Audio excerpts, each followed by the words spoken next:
Hello, doctor? You never forget the first one. Not the first surgery, not the first shift, but the first loss. That one patient who reminds you that medicine doesn't always mean saving. It was a simple case. At least that's what they told me. A 62-year-old man, diabetic, came in with shortness of breath. The admitting diagnosis? Community-acquired pneumonia.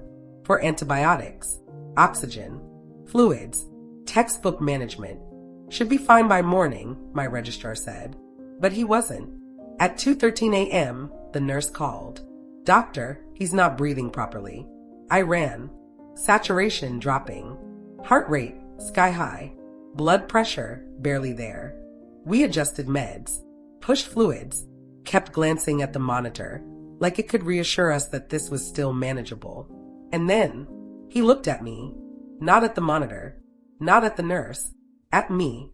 His eyes were wide, terrified, begging, and in that split second, I froze, just for a second, but I saw his face and I froze, because no one had ever looked at me like I was their last hope before. We intubated. ICU was full. We did what we could, but at 3:44 a.m., the beeping stopped. He flatlined, and just like that, he was gone. 10 minutes later, his wife arrived. She hugged me and said, "Thank you for trying." I wanted to scream. I didn't save him. I didn't eat the next day. Didn't sleep that week. Just kept replaying everything in my head. The vitals, the timing, the moment I froze. Was it the meds?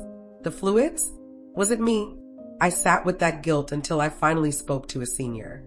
She looked at me quietly and said, "The first one breaks something in you.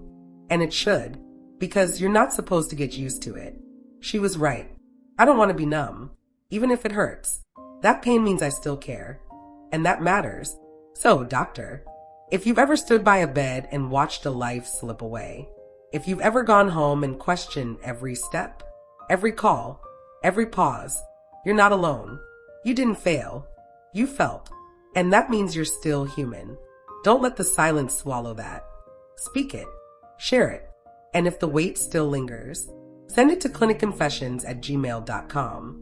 Someone out there is carrying the same weight, and your story might help them breathe a little easier.